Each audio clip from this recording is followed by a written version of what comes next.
Dear students, welcome to Brain Budge Academy YouTube channel and also welcome to Daily Current Affairs course in Telugu. This is presented by me. My name is Venkatlaxmi Narayana Kudumula. ఈ క్లాస్లో మనం June 9వ తేదీకి సంబంధించినటువంటి current affairs గురించి discuss చేద్దాం. So ఈ current affairs classes సంబంధించిన notes మొత్తం కూడా మీకు brainbudgeacademy.com వెబ్సైట్లో ఫ్రీగా పీడిఎఫ్ ఫార్మాట్లో ప్రొవైడ్ చేయడం జరుగుతుంది. So please visit our website brainbudgeacademy.com. So అలాగే brainbudgeacademy.com వెబ్సైట్లో ప్రతిరోజు current affairs Telugu plus English both లాంగ్వేజ్లో అప్డేట్ చేయడం జరుగుతుందండి. So please follow our website brainbudgeacademy.com. So అలాగే ప్రజెంట్ నేను అన్అకాడమీలో ఏపీపీఎస్సీ టీఎస్పీఎస్సీ కేటగిరీలో లైవ్ క్లాసెస్ టీచ్ చేయడం జరుగుతుంది. సో నాతో పాటు 30+ ఎడ్యుకేటర్స్ మీకు అన్అకాడమీలో లైవ్ క్లాసెస్ టీచ్ చేస్తున్నారు. సో వీళ్ళందరి క్లాసెస్ మీరు అన్అకాడమీ సబ్స్క్రిప్షన్ తీసుకోవడం వల్ల ఏపీపీఎస్సీ టీఎస్పీఎస్సీ కేటగిరీలో ఫాలో అవ్వచ్చు. సో అలాగే ఏపీపీఎస్సీ టీఎస్పీఎస్సీ సబ్స్క్రిప్షన్ మీరు తీసుకున్నప్పుడు ఈ రెఫరల్ కోడ్ కనుక మీరు అప్లై చేస్తే టోటల్ ప్లాన్లో నుంచి 10% ఇన్స్టాంట్ డిస్కౌంట్ మీకు రావడం జరుగుతుంది. Okay, so you can also follow this. అలాగే మనం ప్రజెంట్ అన్అకాడమీలో ఈ విధంగా ఫ్రీ క్లాసెస్ చేయడం జరుగుతుందండి. సో పెయిడ్ క్లాసెసే కాకుండా ఫ్రీ క్లాసెస్ మీకోసం చేయడం జరుగుతుంది. ప్రజెంట్ మనం ఇండియన్ ఎకానమీ క్లాసెస్ అన్అకాడమీలో చేస్తున్నాం. అయితే ఈ రోజు నుంచి మీకు ఇండియన్ ఎకానమీ మీద ఎవ్రీడే 1 అవర్ పాటు ఒక లైవ్ టెస్ట్ కండక్ట్ చేయడం జరుగుతుంది. సో ఈ లైవ్ టెస్ట్లో మీకు ప్రతిరోజు కూడా 9 గంటలకు ఉంటుంది. ఇది please note down this time. ప్రతిరోజు కూడా 9 PM ఉంటుంది. సో 9 PM కనుక మీరు అన్అకాడమీ లర్నింగ్ యాప్ డౌన్లోడ్ చేసుకొని కనుక మీరు ఈ క్లాస్లో జాయిన్ అయితే సో టోటల్ మీకు ఒక లైవ్ టెస్ట్ లాగా మీరు దాన్ని అటెంప్ట్ చేయొచ్చు. అలాగే దానికి సంబంధించిన పీడిఎఫ్ నోట్స్ మీరు డౌన్లోడ్ చేసుకోవచ్చు. సో దానికి సంబంధించి మీరు ఫ్రీగా ఆ క్లాస్ మొత్తం కూడా వినేదానికి అవకాశం ఉంటుందండి. సో తెలుగు ఇంగ్లీష్ బోత్ లాంగ్వేజ్లో మీకు దానికి సంబంధించినటువంటి ఎక్స్ప్లెనేషన్ కానీ క్వశ్చన్ కానీ ఆన్సర్ కానీ మొత్తం కూడా వస్తాయి.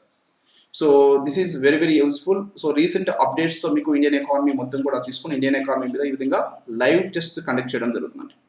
సో అయితే వీటిలో ఏ విధంగా జాయిన్ అవ్వాలి అనే దానికి సంబంధించి సో మీరు ఆల్రెడీ చాలామంది వాట్సాప్ గ్రూప్స్లో ఉంటే ఓకే. సో నేను వాట్సాప్ గ్రూప్స్లో ఈ లింక్ షేర్ చేస్తాను.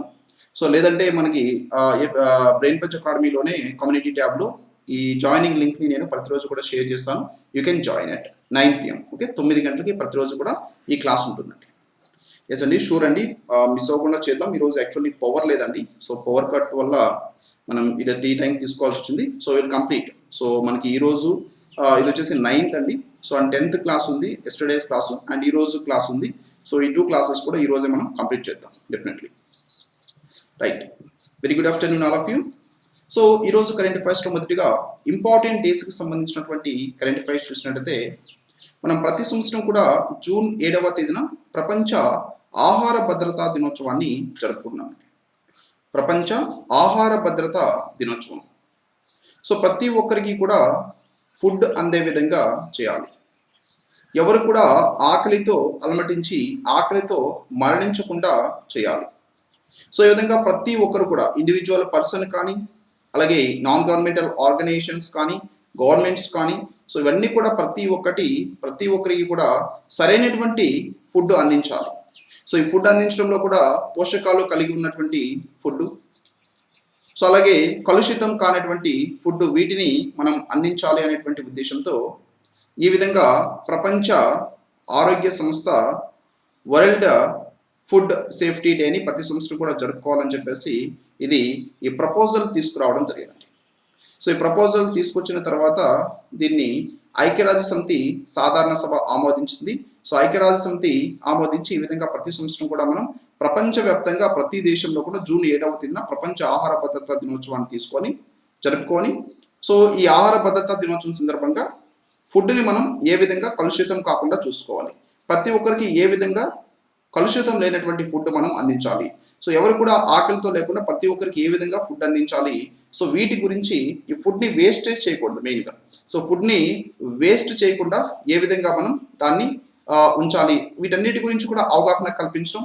సో వీటి గురించి ప్రతి వ్యక్తిలో కూడా మన ప్రపంచంలో ప్రతి ఒక్క దేశంలో కూడా అవేర్నెస్ అనేది మెయిన్గా మనం క్రియేట్ చేయాలి. సో ఈ అవేర్నెస్ క్రియేట్ చేయడం వలన ఆ ఫుడ్ అనేది ఏదైతే వేస్ట్ అవుతుందో అది మిగతా వారికి అందించడం వలన సో వాళ్ళకి కూడా దీనివల్ల ఆకలి తీరుతుంది. సో ఇలాంటి చర్యలన్నీ కూడా తీసుకోవాలనేటువంటి ఉద్దేశంతో ఈ ప్రపంచ ఆహార భద్రతా దినోత్సవాన్ని మనం జూన్ 7వ తేదీన జరుపుకుంటున్నామండి. సో అయితే 2020వ సంవత్సరంకి వచ్చేసరికి మనం 2వ ప్రపంచ ఆహార భద్రతా దినోత్సవాన్ని జరుపుకుంటున్నాం. సో దీన్ని మొట్టమొదటిసారిగా 2019లో జరుపుకున్నాం. 2018లో దీన్ని ఐక్యరాజ్య సమితి ఆమోదిస్తే 2019లో జరుపుకున్నాం. సో తర్వాత మళ్ళీ ఇప్పుడు 2వ ఆహార భద్రతా దినోత్సవాన్ని మనం జరుపుకున్నాం. సో 2020 సంవత్సరానికి గాను ప్రపంచ ఆరోగ్య సంస్థ ప్రకారంగా ఇతివృత్తం food safety everyone's business. So ఇది యాక్చువల్గా 2019 వరల్డ్ ఫుడ్ సేఫ్టీ డే యొక్క ఇతివృత్తం అండి. సో అంటే 2020 సంవత్సరానికి కూడా దీని యొక్క ఇతివృత్తంగా తీసుకోవడం జరిగింది. సో 2019, 2020 రెండింటికి కూడా ఫుడ్ సేఫ్టీ ఎవ్రీవన్స్ బిజినెస్ అనేది ఈ 2020 కానీ 2019 సంవత్సరానికి కానీ వరల్డ్ ఫుడ్ సేఫ్టీ డే యొక్క ఇతివృత్తం థీమ్ అండి. Please remember food safety everyone's business. So అదేవిధంగా మనకి ప్రపంచ ఆరోగ్య సంస్థ అలాగే ఆహార మరియు వ్యవసాయ సంస్థ food and agriculture organisation. So ఇవి రెండు కూడా కలిసి దీన్ని నిర్వహించడం జరుగుతుంది. సో దీనికి సంబంధించిన చర్యలన్నీ కూడా ఇవి తీసుకున్నాయి. సో మొదటిగా ఫుడ్ అండ్ అగ్రికల్చర్ ఆర్గనైజేషన్ ఆహార మరియు వ్యవసాయ సంస్థ. సో దీన్ని స్థాపించింది 1945 అక్టోబర్ 16న స్థాపించారు. దీని యొక్క హెడ్ క్వార్టర్స్ ఇటలీ దేశంలోని రోమ్లో ఉంటుందండి. ఫుడ్ అండ్ అగ్రికల్చర్ ఆర్గనైజేషన్ యొక్క హెడ్ క్వార్టర్స్ ఇటలీ దేశంలోని రోమ్లో ఉంటుంది. అదేవిధంగా ప్రపంచ ఆరోగ్య సంస్థని స్థాపించింది 1948 ఏప్రిల్ 7. సో కాబట్టి ఏప్రిల్ 7వ తేదీన మనం ప్రతి సంవత్సరం కూడా ప్రపంచ ఆరోగ్య దినోత్సవంగా జరుపుకుంటున్నాం. అలాగే ప్రపంచ ఆరోగ్య సంస్థ యొక్క ప్రధాన కార్యాలయం ఎక్కడ ఉంటుందంటే దీని యొక్క హెడ్ క్వార్టర్స్ స్విట్జర్లాండ్ దేశంలోని జెనీవాలో ఉంటుందండి. మోస్ట్ ఇంపార్టెంట్, స్విట్జర్లాండ్ దేశంలోని జెనీవాలో ప్రపంచ ఆరోగ్య సంస్థ యొక్క హెడ్ క్వార్టర్స్ ఉంటుంది. అండ్ ప్రపంచ ఆరోగ్య సంస్థ యొక్క ప్రస్తుత డైరెక్టర్ జనరల్గా ఉన్నటువంటి వ్యక్తి టెడ్రోస్ అదనం ఇథియోపియా దేశానికి చెందినటువంటి వ్యక్తి. ఈయన ప్రస్తుతం దీని యొక్క డైరెక్టర్ జనరల్గా ఉన్నారు. So next science and technology related current affairs మనం చూసినట్లయితే ఎస్ఎస్ఏ అండ్ ఖగోళ భౌతిక శాస్త్రంలో సహకారం కోసం ఇస్రో మరియు ఏఎస్ మధ్య రీసెంట్గా ఒక అవగాహన ఒప్పందం కుదిరిందండి. సో ఏరియస్ అంటే Aryabhatta research institute of observational sciences. Aryabhatta research institute of observational sciences. So అదేవిధంగా ఇస్రో మన భారతదేశం యొక్క అంతరిక్ష పరిశోధన సంస్థ. సో ఈ Aryabhatta research institute of observational sciences ఏదో ఇది మెయిన్గా స్పేస్లో అంతా కూడా అబ్జర్వేషన్ చేస్తూ ఉంటుంది. స్పేస్లో అంతా కూడా ఇది మెయిన్గా అబ్జర్వేషన్ చేస్తూ ఉంటుంది. ఫర్ ఎగ్జాంపుల్ ఇస్రో ఏదైనా శాటిలైట్స్ లాంచ్ చేసింది, కొత్త శాటిలైట్స్. సో ఈ ఒక కక్షలో వాటిని లాంచ్ చేసినప్పుడు, పర్టికులర్ ఆర్బిట్లో లాంచ్ చేసినప్పుడు అక్కడ అనేక రకాలైనటువంటి వేరే ఇతర శిథిలాలు అక్కడ ఉంటాయి. సో ఆ విధంగా శిథిలాలు ఉన్నప్పుడు వేరే పాత శాటిలైట్స్ యొక్క అవి పాడైపోయినప్పుడు అవి ఉన్నప్పుడు సో అవి కూడా ఆర్బిట్లో రొటేట్ అవుతూ ఉంటాయి. సో అవి ఈ న్యూ శాటిలైట్స్ని ఢీకొన్నప్పుడు ఈ న్యూ శాటిలైట్స్ ఏమవుతాయి, సో దాని వలన ఇవి బ్రేక్ అయిపోవడం జరుగుతుంది. సో కాబట్టి ఈ విధంగా వాటన్నిటిని కూడా ఐడెంటిఫై చేయడం ఈ స్పేస్ మొత్తాన్ని కూడా ఐడెంటిఫై చేసి ఈ విధంగా ఇస్రోకి సహకరించడానికి ఇస్రో ఏరియస్ రెండు కూడా రీసెంట్గా ఈ ఒప్పందాన్ని కుదుర్చుకోవడం జరిగిందండి.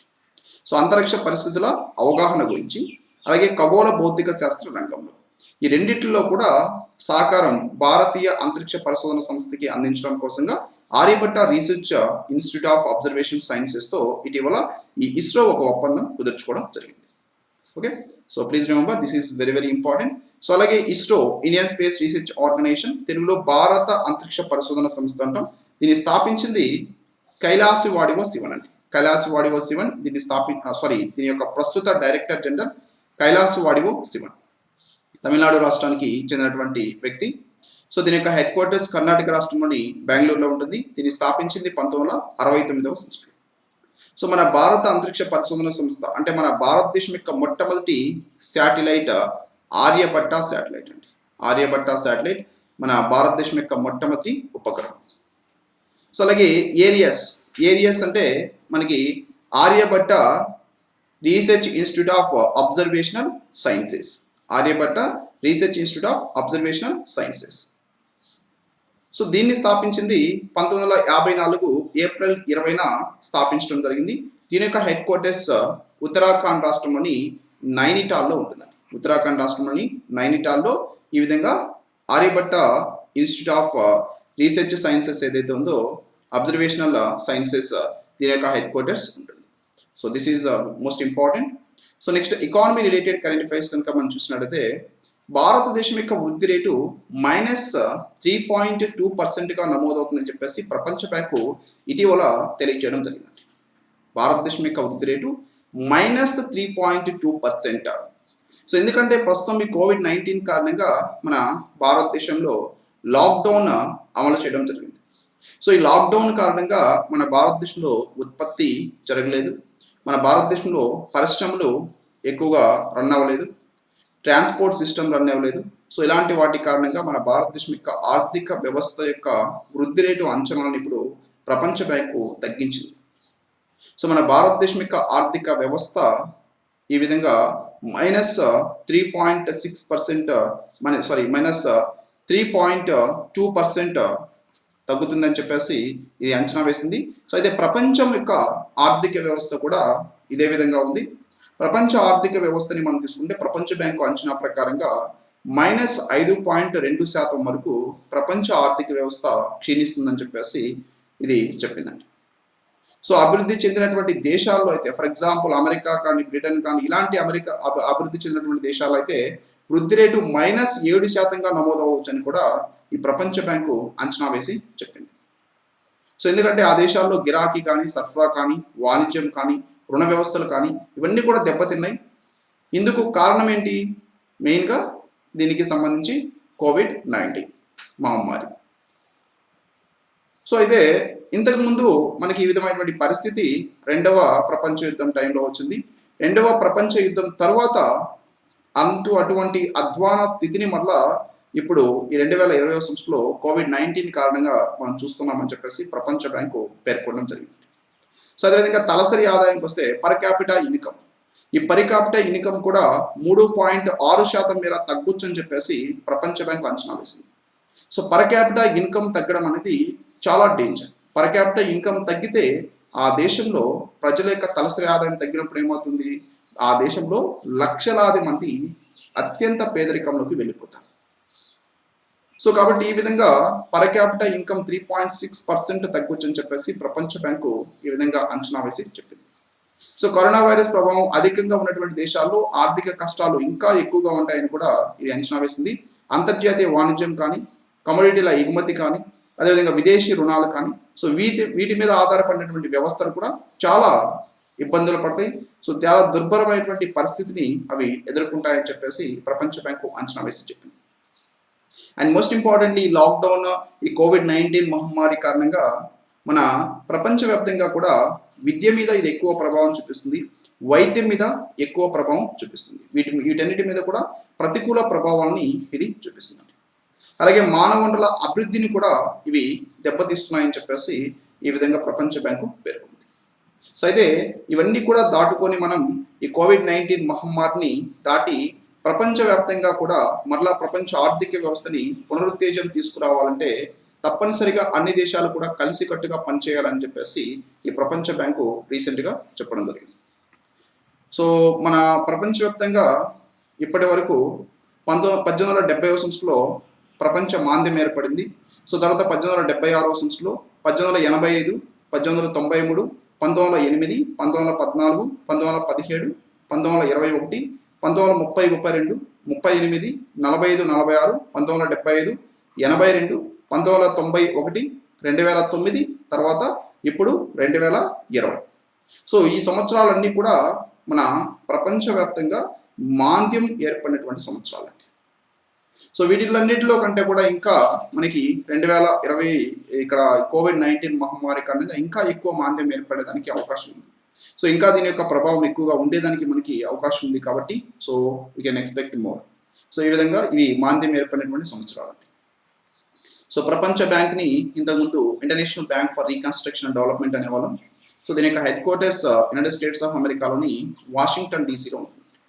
సో దీన్ని స్థాపించింది 1944వ సంవత్సరంలో. దీంట్లో ఉన్నటువంటి మొత్తం సభ్య దేశాలు 189 సభ్య దేశాలు. అలాగే ప్రజెంట్ ప్రపంచ బ్యాంక్ యొక్క ప్రెసిడెంట్గా ఉన్నటువంటి వ్యక్తి డేవిడ్ మాల్పాస్ అమెరికా దేశానికి చెందినటువంటి వ్యక్తి.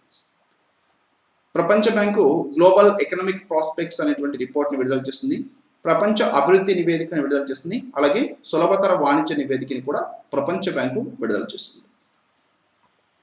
So next appointments and resigns related current affairs కనుక మనం చూసినట్లయితే గూగుల్ క్లౌడ్ ఇండియా యొక్క సీనియర్ డైరెక్టర్గా అనిల్ వల్లూరిని నియమించడం జరిగింది. సో గూగుల్ క్లౌడ్ ఇది గూగుల్ యొక్క అనుబంధ సంస్థ, స్టోరేజ్కి వీటికి మనం యూజ్ చేసేటువంటిది. సో ఈ గూగుల్ క్లౌడ్ ఇండియా సీనియర్ డైరెక్టర్గా, గూగుల్ క్లౌడ్ ఇండియా సీనియర్ డైరెక్టర్గా అనిల్ వల్లూరిని రీసెంట్గా నియమిస్తూ ఈ డెసిషన్ తీసుకోవడం జరిగింది. సో ఇంతకుముందు ఈయన నెట్ యాప్ అనేటువంటి సంస్థలో ఇండియా సార్క్ దేశాల విభాగానికి అధ్యక్షుడిగా పనిచేశారు. సో అంతకుముందు ఆర్టిమన్ వెంచర్స్లో ఈయన పనిచేయడం జరిగింది. సో తర్వాత సన్ మైక్రో సిస్టమ్స్ ఇండియా ఎండీగా కూడా ఈయన వ్యవహరించారు. సో ఇప్పుడు గూగుల్ క్లౌడ్ ఇండియా యొక్క సీనియర్ డైరెక్టర్గా ఈయన ఇటీవల నియమితులవడం జరిగింది. సీనియర్ డైరెక్టర్గా నియమితులైన ఇతని యొక్క పేరు అనిల్ వల్లూరి. సో గూగుల్ని స్థాపించింది 1998 సెప్టెంబర్ 4. దీని యొక్క వ్యవస్థాపకులు లారీ పేజ్, అలాగే సర్జీ బ్రిన్, వీళ్ళిద్దరు కూడా కలిసి గూగుల్ని స్థాపించారు. గూగుల్ యొక్క ప్రస్తుత CEO సుందర్ పిచాయ్ గూగుల్ యొక్క ప్రస్తుత CEO. స్విట్జర్లాండ్లో భారతదేశం యొక్క తదుపరి రాయబారిగా మోనికా ముఫ్తాని మన భారతదేశం యొక్క విదేశాంగ శాఖ ఇటీవల నియమించడం జరిగింది. సో మన భారతదేశానికి చెందినటువంటి ప్రముఖ IFS ఆఫీసర్ ఈమె మోనికా మొహతా. సో రీసెంట్గా స్విట్జర్లాండ్ దేశంలో భారతదేశం యొక్క తదుపరి రాయబారిగా ఈమెని నియమించడం జరిగింది. సో 1985 బ్యాచ్ IFS అధికారి ఈమె. సో ఇంతకుముందు ఈమె కంటే ముందు స్విట్జర్లాండ్ దేశంలో మన భారతదేశం యొక్క రాయబారిగా ఉన్నటువంటి వ్యక్తి సిబి జార్జ్ అండి. సో ఈ సిబి జార్జ్ని రీసెంట్గా కువైట్కి మన భారతదేశం యొక్క తదుపరి రాయబారిగా ఈయన్ని ట్రాన్స్ఫర్ చేయడం జరిగింది. సో సిబి జార్జ్ స్థానంలో ఇప్పుడు మన భారతదేశం చెందిన ప్రముఖ IFS ఆఫీసర్ మోనికా కపిల్ మొహతాని నియమిస్తూ రీసెంట్గా మన భారతదేశం యొక్క విదేశాంగ శాఖ ఉత్తర్వుని జారీ చేయడం జరిగింది. సో స్విట్జర్లాండ్ దేశంలో మన భారతదేశం యొక్క ప్రస్తుత రాయబారి మోనికా కపిల్ మొహతా, అలాగే కువైట్లో మన భారతదేశం యొక్క ప్రస్తుత రాయబారి సిబి జార్జ్. రొమేనియాలో భారతదేశం యొక్క తదుపరి రాయబారిగా రాహుల్ శ్రీవాస్తవాని ఇటీవల నియమించడం జరిగింది. రాహుల్ శ్రీవాస్తవ ఈయన మన భారతదేశం తరఫున రొమేనియాలో ఇటీవల భారత రాయబారిగా బాధ్యతలు చేపట్టడం జరిగింది. సో ఈయన ప్రస్తుతం విదేశాంగ మంత్రిత్వ శాఖలో జాయింట్ సెక్రటరీగా పనిచేస్తున్నారు. 1999 IFS అధికారి ఈయన. రొమేనియాకి భారతదేశం యొక్క తదుపరి రాయబారిగా తంగ్లూరా డార్లాంగ్ ఇంతకుముందు ఉన్నారు. సో తంగ్లూరా డార్లాంగ్ స్థానంలో ఇప్పుడు రాహుల్ శ్రీవాస్తవ ఈ బాధ్యతలు చేపట్టడం జరుగుతుంది. సో రొమేనియా దేశం యొక్క రాజధాని బుకారెస్ట్. దీని యొక్క అధ్యక్షుడు క్లాస్ ఐహో హానిస్. అలాగే దీని యొక్క ప్రధానమంత్రి లుడోవిక్ ఓర్బన్ ప్రస్తుతం రొమేనియా దేశం యొక్క ప్రధానమంత్రి. సో నెక్స్ట్ ఇతర రాష్ట్రాలకి సంబంధించినటువంటి కరెంట్ అఫైర్స్ మనం చూసినట్లయితే ఉత్తరాఖండ్లో 2వ రాజధానిగా గైర్సేన్ని ఇటీవల ఉత్తరాఖండ్ రాష్ట్రం ప్రకటించడం జరిగింది. ఉత్తరాఖండ్ రాష్ట్రం యొక్క ముఖ్యమంత్రి త్రివేంద్ర సింగ్ రావత్ దీన్ని అఫీషియల్గా ప్రకటించారు. సో ఈ ఉత్తరాఖండ్ రాష్ట్రం యొక్క ప్రస్తుత రాజధాని డెహ్రాడూన్. సో ఈ డెహ్రాడూన్ కాకుండా ఉత్తరాఖండ్లో ఈ గైరిసేన్ని అభివృద్ధి చేయాలని చెప్పేసి గైరిసేన్లో ఇన్ఫ్రాస్ట్రక్చర్ డెవలప్మెంట్ చేస్తామని, గైరిసేన్ని ఉత్తరాఖండ్ రాష్ట్రం యొక్క రాజధానిగా చేస్తామని చెప్పేసి బీజేపీ మేనిఫెస్టోలో ముందుగానే చెప్పింది. సో చెప్పిన ప్రకారంగా ఇప్పుడు ఉత్తరాఖండ్ 2వ రాజధానిగా గైరిసేన్ని రీసెంట్గా అసెంబ్లీ కూడా దీన్ని ఆమోదించింది. అండ్ దెన్ దీనికి ఉత్తరాఖండ్ రాష్ట్రం యొక్క గవర్నర్ కూడా ఆమోద ముద్ర వేశారు. సో ఈ గవర్నర్ ఆమోద ముద్ర వేయడంతో ఉత్తరాఖండ్ రాష్ట్రం యొక్క వేసవికాల రాజధానిగా ఇప్పుడు గైరిసేన్ని ప్రకటించడం జరిగింది. గైరిసేన్ ఉత్తరాఖండ్ రాష్ట్రం యొక్క వేసవికాల రాజధాని, సమ్మర్ క్యాపిటల్. సో అదే వేసవి కాలంలో మొత్తం సమావేశాలు ఇక్కడ నిర్వహిస్తారు. బట్ ఆ సమావేశాలకి మనం డెహ్రాడూన్ నుంచి మొత్తం డాక్యుమెంట్స్ కానీ ఇవన్నీ కూడా తీసుకువెళ్ళాలంటే సో అవసరం కూడా లేదని చెప్పేసి ఉత్తరాఖండ్ రాష్ట్రం యొక్క ముఖ్యమంత్రి త్రివేంద్ర సింగ్ రావత్ ఇక్కడ చెప్పారు.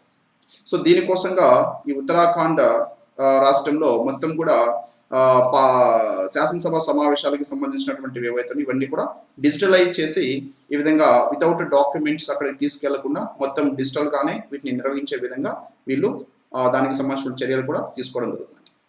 సో ఉత్తరాఖండ్ రాష్ట్రం యొక్క సమ్మర్ క్యాపిటల్ గైర్సేన్, అదేవిధంగా దీని యొక్క రిమైనింగ్ క్యాపిటల్ దీన్ని టెంపరీ క్యాపిటల్ అని చెప్పేసి పిలుస్తున్నారు ప్రస్తుతం డెహ్రాడూన్. సో అలాగే ఉత్తరాఖండ్ రాష్ట్రం యొక్క గవర్నర్ బేబీ రాణి మౌర్య. ఉత్తరాఖండ్ రాష్ట్రం యొక్క ప్రస్తుత ముఖ్యమంత్రి త్రివేంద్ర సింగ్ రావత్. ఉత్తరాఖండ్ రాష్ట్రంలో ఉన్నటువంటి ముఖ్యమైనటువంటి నేషనల్ పార్కులు Corbett national park, Nanda Devi national park, valley of flowers national park, అదేవిధంగా Rajaji national park, Gangotri national park, Govind national park. So important అండి నేషనల్ పార్కులు కూడా ఇవి ఉత్తరాఖండ్ రాష్ట్రంలో ఉన్నటువంటి ముఖ్యమైనటువంటి national parks. So these are today's current affairs and there are some expected MCQs here. Please try to answer. First one, what is the name of India's first ever national level open online coaching and education program launched by Sports Authority of India?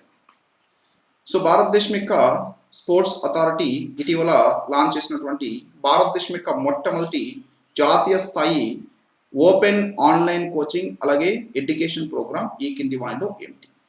Options: option A Khelo India ఈ coaching, Khelo India ఈ పాఠశాల, ఖేలో భారత్ ఈ coaching and Khelo Bharat ఈ పాఠశాల.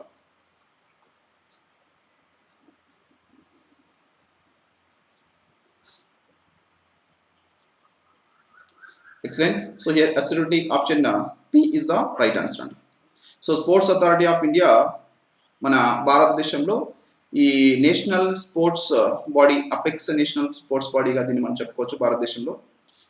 So ఇది రీసెంట్గా మన భారతదేశంలోనే మొట్టమొదటి national level online coaching and education ప్రోగ్రామ్ని లాంచ్ చేసింది. దీని యొక్క పేరు ఖేలో ఇండియా ఈ పాఠశాల. ఖేలో ఇండియా ఈ పాఠశాల. సో మన భారతదేశం యొక్క present sports minister Kiran Rijiju రీసెంట్గా దీన్ని లాంచ్ చేయడం జరిగింది.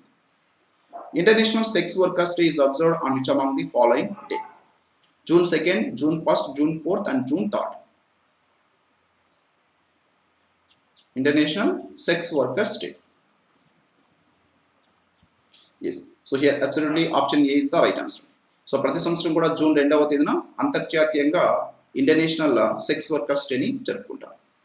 Next, which company became the first private company to fly astronauts into orbit? వ్యోమగాముల్ని ఆర్బిట్లోకి తీసుకెళ్ళినటువంటి మొట్టమొదటి ప్రైవేట్ కంపెనీ ఈ కింది వాటిలో ఏమిటి? Arca space, SpaceX, air launch and Ad ఆస్ట్రా.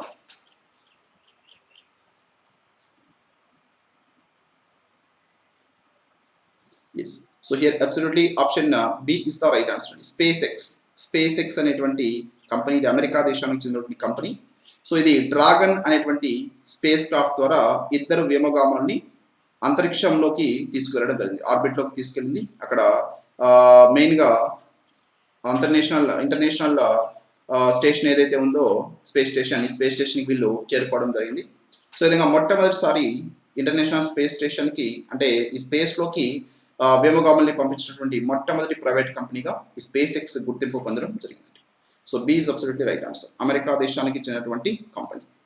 So దీని ద్వారా వెళ్ళినట్టు ఆస్ట్రోనాట్స్ వచ్చేసరికి రాబర్ట్ బెంకెన్ అనేటువంటి వ్యక్తి ఒకరు, అలాగే మరొక వ్యక్తి డగ్లస్ హర్లీ వీళ్ళిద్దరు కూడా. Next, world milk day is observed every year on which among the following day globally? ప్రపంచవ్యాప్తంగా ప్రపంచ పాల దినోత్సవాన్ని ప్రతి సంవత్సరం ఎప్పుడు జరుపుకుంటారు?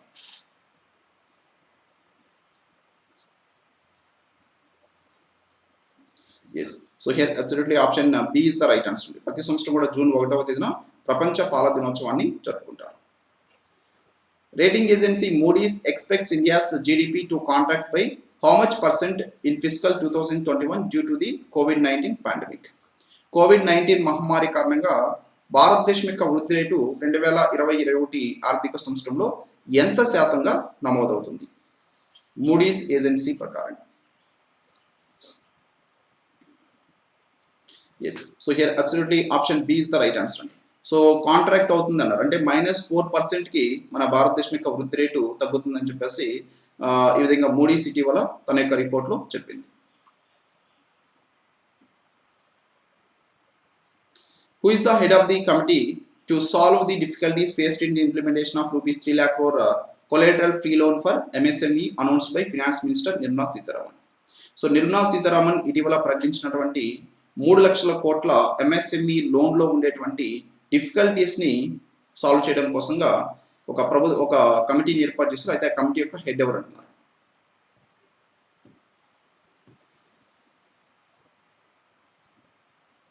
Right. So here absolutely option C is the right answer. Rajnath Singh, మన భారతదేశం యొక్క రక్షణ శాఖ మంత్రి రాజ్నాథ్ సింగ్ ఈ కమిటీ యొక్క హెడ్ గా నియమితులవడం జరిగింది. సో ప్రధానమంత్రి ఈయన్ని నియమించడం. Next, who has been appointed as India's next ambassador to Finland. Finland కి భారతదేశం యొక్క తదుపరి రాయబారిగా ఎవరు నియమితులయ్యారు? రైట్. సో ఫిన్లాండ్ కి భారతదేశం యొక్క తదుపరి రాయబారిగా ఇటీవల రవీష్ కుమార్ ని నియమించడం జరిగింది. Ravish Kumar. Next, who has taken over as the additional charge of chairman and managing director of the national fertilisers limited on June 3rd. June 3వ తేదీన నేషనల్ ఫర్టిలైజర్స్ లిమిటెడ్ యొక్క చైర్మన్ మరియు మేనేజింగ్ డైరెక్టర్ ఎవరు బాధ్యతలు చేపట్టారు?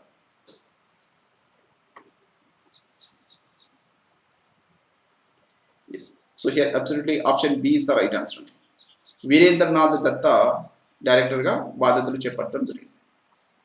Next, the union cabinet chaired by prime minister Narendra Modi approved to rename which port as Shyam Prasad Mukherjee port. So ఈ కింది వన్లో ఏ పోర్ట్ యొక్క పేరుని శ్యామ్ ప్రసాద్ ముఖర్జీ పోర్టుగా పేరు మార్చడానికి ప్రధానమంత్రి అధ్యక్షతన ఉన్నటువంటి కేంద్ర మంత్రి మండలి ఇటీవల నిర్ణయం తీసుకుంది.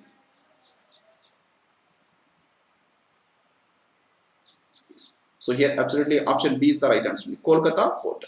కోల్కతా పోర్ట్ యొక్క నేమ్ ని శ్యామ్ ప్రసాద్ ముఖర్జీ పోర్ట్ పేరుగా మార్చనున్నారు. సో దానికి క్యాబినెట్ ఆమోదం తెలపడం జరిగింది. World bicycle day is observed on which among the following day. ప్రపంచ సైకిల్ దినోత్సవాన్ని ఎప్పుడు జరుపుకుంటారు?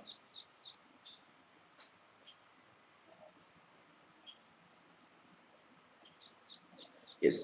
సో ప్రతి సంవత్సరం కూడా ప్రపంచ సైకిల్ దినోత్సవాన్ని జూన్ 3వ తేదీన జరుపుకుంటున్నాం. June 3. So these are today's current affairs. ఈ వీడియో కనుక మీకు నచ్చినట్లయితే తప్పకుండా వీడియోని లైక్ చేయండి. And also please share this video with our friends in social media sites like Facebook, WhatsApp, etc. And also subscribe our channel BrainBudge Academy for more videos. And if you have any doubts, any queries, you can comment in the below comment section. So thank you very much. Thank you all.